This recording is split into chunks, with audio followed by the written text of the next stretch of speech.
भारत में यूरोपीय कंपनियों का आगमन पार्ट 1।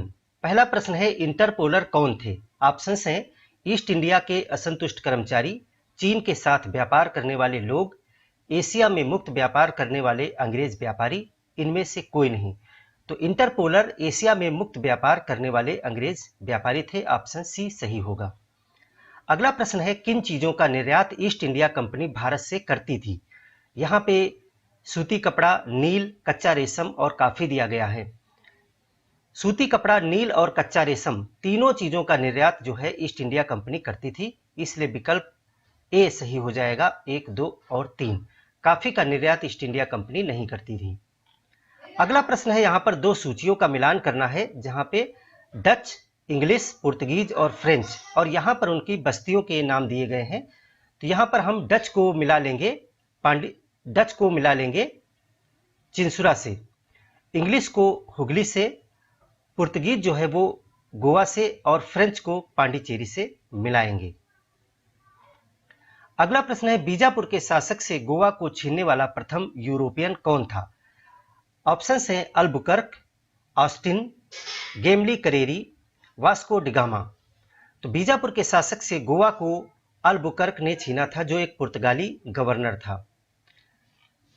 नेक्स्ट क्वेश्चन है, परावर्ती 17वीं प्रारंभिक 18वीं शताब्दियों में इंडोनेशियाई द्वीप समूह में भारत अफीम के निर्यात पर किसका प्रभुत्व था? ऑप्शन है गुजराती एवं मारवाड़ी व्यापारियों का, पुर्तगालियों का, डच ईस्ट इंडिया कंपनी का, या फिर इंग्लिश ईस्ट इंडिया कंपनी का। तो जैसा कि हम सभी जानते हैं, इंडोनेशियाई द्वीप समूह से अफीम का व्यापार जो है वो डच ईस्ट इंडिया कंपनी किया करती थी। तो यहाँ पर ऑप्शन सी जो है सही हो जाएगा। अगला क्वेश्चन है, कौन सा बंदरगाह काली मिर्च निर्यात के लिए प्रसिद्ध है? ऑप्शंस दिए गए हैं भड़ौच, मसूलीपट्टनम, कालीकट या सूरत। तो काली मिर्च के निर्यात के लिए जो कालीकट बंदरगाह था वो सबसे ज्यादा मशहूर था। तो ऑप्शन सी यहां पर सही हो जाएगा। अगला प्रश्न पूछ रहा है, भारत के पश्चिमी तट के निम्न में से किस स्थल पर इंग्लिश फैक्ट्री थी? ऑप्शंस हैं कोचीन, तेल्लीचेरी, कन्नूर, कालीकट। तो इंग्लिश फैक्ट्री की बात की जा रही है और पश्चिमी तट पे। तो पश्चिमी तट पे अंग्रेजों की ज्यादा फैक्ट्रियां प्रारंभ में नहीं थी, लेकिन तेल्लीचेरी में उनकी एक फैक्ट्री थी। तो यहां पर ऑप्शन बी सही हो जाएगा, तेल्लीचेरी। अगला प्रश्न कह रहा है, किस यूरोपीय व्यापारिक कंपनी के पर्यवेक्षण में कासिम बाजार नगर ने 17वीं शताब्दी में सर्वाधिक मात्रा में रेशमी तागे का उत्पादन किया था? ऑप्शंस हैं डेन, इंग्लिश, डच या फ्रेंच। तो जैसा हमें पता है कि कासिम बाजार में डच लोगों ने रेशम को बनाने के लिए अपना एक कारखाना लगाया था, एक चक्री लगाई थी। तो यहां पर ऑप्शन सी सही हो जाएगा, डच। क्वेश्चन नंबर 9, भारत आने वाले प्रथम अंग्रेजी जहाज का क्या नाम था? हमारे पास विकल्प है flower 1, red dragon, Hindustan, Elizabeth. तो जो प्रथम अंग्रेजी जहाज आया था वो था रेड ड्रैगन। रेड ड्रैगन जहाज को हेक्टर नाम से भी जाना जाता है। तो यदि विकल्प में हेक्टर दिया जाता है या रेड ड्रैगन, तो उसे सही सही क्लिक करेंगे। अगला प्रश्न है, वह अंग्रेजी यात्री जो तुर्की तथा फारसी भाषा का विद्वान था? ऑप्शंस है Captain Hawkins, Mildenhall, Captain West, Sir Thomas Roe. तो यहां पर कैप्टन हॉकिंस जो ए विकल्प है वो तुर्की, फारसी और अंग्रेजी भाषा का विद्वान था, और यही जो है रेड ड्रैगन जहाज में बैठ करके जहांगीर के दरबार में पहली बार दूत बन करके आया था। क्वेश्चन नंबर 11 कह रहा है, रिजविक की संधि 1697 के पश्चात पांडिचेरी वापस किसको मिल गया था? तो पांडिचेरी जैसा कि हम जानते हैं फ्रांसीसियों की बस्ती थी। यहां पर हमारे पास विकल्प है फ्रांसीसियों को, डचों को, डेन को या पुर्तगालियों को। तो पांडिचेरी फ्रांसीसी बस्ती है, यह फ्रांसीसियों से डचों ने छीन लिया था, और रिजविक की संधि 1697 के बाद में फ्रांसीसियों को ही यह पुनः वापस मिल गया था। तो यहां ऑप्शन ए सही हो जाएगा। अगला प्रश्न है, किस संधि के द्वारा फ्रांसीसियों ने मद्रास अंग्रेजों को वापस लौटा दिया था? मद्रास अंग्रेजों का था, फ्रांसीसियों ने इस पर कब्जा कर लिया था। तो यहां पर ऑप्शंस है ए ला सापल की संधि 1748, पांडिचेरी की संधि 1754, सालबाई की संधि 1782, मंगलौर की संधि 1784। तो यहां पर मद्रास को अंग्रेजों को वापस दिया गया था 1748 में एला सापल की संधि जो प्रथम कर्नाटक युद्ध के बाद की गई थी, और यहां पर अंग्रेजों को मद्रास प्राप्त हुआ था और फ्रांसीसियों को अमेरिका में एक इनकी बस्ती जो है वो वापस प्राप्त हुई थी। तो ऑप्शन यहां पे सही हो जाएगा, एला सापल की संधि। अगला क्वेश्चन है, निशान किसे कहा जाता था? यहां पे विकल्प है अंग्रेजों का झंडा, अंग्रेजी जहाजों में प्रयुक्त एक विशेष प्रकार का चिन्ह, पुर्तगालियों को मिला एक फरमान, अंग्रेजों का बंगाल, बिहार तथा उड़ीसा में मुक्त व्यापार का आज्ञा पत्र। तो निशान जो है वो दस्तक था जो अंग्रेजों का बंगाल, बिहार तथा उड़ीसा में मुक्त व्यापार करने का आज्ञा पत्र था। तो यहां पे विकल्प डी सही हो जाएगा। क्वेश्चन नंबर 14 कह रहा है, अपने क्षेत्र में किस पुर्तगाली गवर्नर ने सती प्रथा को प्रतिबंधित कर दिया था? तो पुर्तगाली गवर्नर के विषय में पूछा जा रहा है और सती प्रथा को जिसने प्रतिबंधित किया था। तो यहां पे विकल्प जो है Francisco de Almeida, Nino de Cunha, Alfonso de Albuquerque या कैस्ट्रो। तो जैसा कि हम जानते हैं कि अल्फांसो डी अल्बुकर्क जो पुर्तगालियों का दूसरा गवर्नर था, उसने जो है विवाह नीति चलाई थी और सती प्रथा पर प्रतिबंध लगाने का प्रयास किया था। अगला क्वेश्चन है, भारत में सहायक संघ की अवधारणा का प्रतिपादन सर्वप्रथम किसने किया था? ऑप्शंस है Alfonso de Albuquerque, George Oxenden, General Bussy या डुप्ले। तो भारत में सहायक संघ का प्रतिपादन सर्वप्रथम की बात की जा रही है। तो सर्वप्रथम जो है डुप्ले, जो एक फ्रांसीसी गवर्नर था, उसने जो है यहां पर सहायक संघ की अवधारणा को चालू किया था।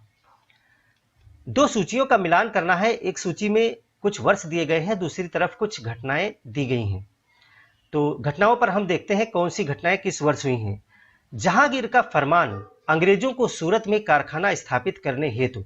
तो देखिए, जहांगीर ने पहले 1608 में सूरत में कारखाना लगाने का जो है अनुमति दी थी। उसके बाद में इस पे प्रतिबंध लग गया था और 1613 में पुनः यह अनुमति दी गई थी और सूरत की फैक्ट्री बनकर तैयार हो गई थी। तो 1613 को जहांगीर के फरमान से मिला देंगे। मसूलीपट्टनम में अंग्रेजी कारखाना की स्थापना जो है 1611 में हो गई थी, इसे 1611 से मिला देंगे। पुलीकट के आरमा गांव में अंग्रेजी कारखाने की स्थापना 1626 में हुई थी, तो सी को 4 नंबर से मिलाएंगे। सर टॉमस रो की इंग्लैंड वापसी। तो सर टॉमस रो जो है वो कैप्टन हॉकिंस के बाद में दूसरा एक दूत था जो 1615 में आया था और 1619 में वापस चला गया था। तो इसको 3 से मिला देंगे। इस प्रकार से इसमें हम सही विकल्प का चुनाव कर लेंगे।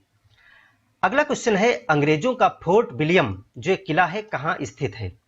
ऑप्शन है बंबई, कलकत्ता, मद्रास या पांडिचेरी। तो यहां पर फोर्ट विलियम किला जो है वो कलकत्ता में स्थित था। तो यहां पे ऑप्शन बी सही होगा। 18 नंबर क्वेश्चन कह रहा है, अल्फांसो डी अल्बुकर्क की मजार कहां पर स्थित है? हमारे पास ऑप्शंस हैं कोचीन रियासत में, गोवा में, अंडमान में या पांडिचेरी में। तो जैसा हम सभी जानते हैं, पुर्तगालियों की जो प्रमुख बस्ती वो गोवा में थी और वहीं पर अल्फांसो डी अल्बुकर्क जो दूसरा गवर्नर था उसकी मजार भी स्थित है। अगला प्रश्न है, दक्षिण पूर्वी तट पर पुर्तगालियों की एकमात्र बस्ती कौन सी थी? यहां पर दक्षिण पूर्वी तट की बात की जा रही है। ऑप्शंस हैं सेंट टोमे, आर्मागांव, कराईकल या पुलीकट। तो दक्षिण पूर्वी तट पर जो है सेंट टोमे एक बस्ती थी जो पुर्तगालियों से संबंधित थी। अगला प्रश्न है, डेनिश ईस्ट इंडिया कंपनी अपनी प्रथम फैक्ट्री ट्रांकेबर तमिलनाडु में कब स्थापित किया? ऑप्शंस है 1616, 1620, 1630 या फिर 1628।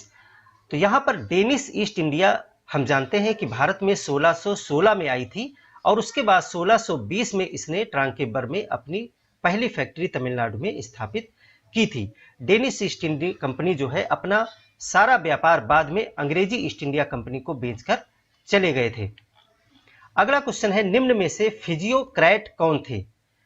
ऑप्शंस है मुक्त व्यापार करने के पक्षधर फ्रांसीसी व्यापारी, हिंद महासागर के पुर्तगाली समुद्री लुटेरे, बस्तिक रक्षक डच सिपाही या फिर अंग्रेज अर्थशास्त्री जो व्यापारिक एकाधिकारी के विरुद्ध थे। तो फिजियोक्रेट जो है वो फ्रांसीसी व्यापारी जो मुक्त व्यापार करने के पक्षधर थे वो कहे जाते थे। तो ये ऑप्शन यहां पर ए सही हो जाएगा। अगला क्वेश्चन है, निम्नलिखित पर विचार कीजिए। मृदा के स्वरूप तथा उपज के गुणों के आधार पर भू राजस्व का मूल्यांकन, युद्ध में चलती फिरती तोपों का मूल्यांकन, तंबाकू और लाल मिर्च की खेती। उपर्युक्त में से कौन सा अंग्रेज द्वारा भारत को देन थी?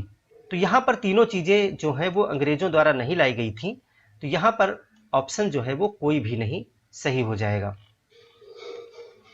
अगला प्रश्न कह रहा है, किस पुर्तगाली गवर्नर ने शांत जल की नीति यानी ब्लू वाटर पॉलिसी लागू की थी? ऑप्शन है कैस्ट्रो, अल्बुकर्क, अल्मीडा या एडार्डो बर्बोसा। तो शांत जल की नीति ब्लू वाटर पॉलिसी जो है वो प्रथम गवर्नर जो अल्मीडा था उसने लागू किया था। तो यहां पर ऑप्शन सी सही हो जाएगा, अल्मीडा। अगला प्रश्न है जहां पर दो सूचियों का मिलान करना है। यहां पर देश के नाम और पहली कोठी की बात की जा रही है, पहली फैक्ट्री की। तो पुर्तगाली, डच, अंग्रेज, डेनिश और फ्रांसीसी। तो यहां पर हम चलिए देखते हैं किसने कहां पर पहली फैक्ट्री लगाई। तो जैसा हम जानते हैं पुर्तगालियों ने कोचीन में 1603 में अपनी पहली फैक्ट्री लगाई थी। तो ए को जो है वो 4 से हम मिला देंगे। डचों ने मसूलीपट्टनम में 1605 में अपनी पहली फैक्ट्री लगाई थी, तो डच को हम मसूलीपट्टनम से मिला देंगे। अंग्रेजों ने अपनी पहली फैक्ट्री, जैसा अभी पहले चर्चा किया था, सूरत में इन्होंने 1608 में स्थापित की थी, तो अंग्रेजों को सही मिलान किया गया है यहां पर 3 से। डेनिश जो आए थे उन्होंने ट्रांकेबर में 1620 में अपनी फैक्ट्री लगाई थी, तो डेनिश को हम ट्रांकेबर से मिला देंगे।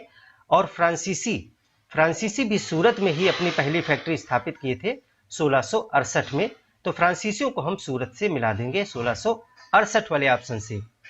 अगला क्वेश्चन है, बांडीवास के युद्ध 1760 में, तो ऑप्शन है फ्रेंच ने ब्रिटिश को हराया था, ब्रिटिश ने डच को हराया था, ब्रिटिश ने फ्रेंच को हराया था, या फिर डच ने ब्रिटिश को हराया था।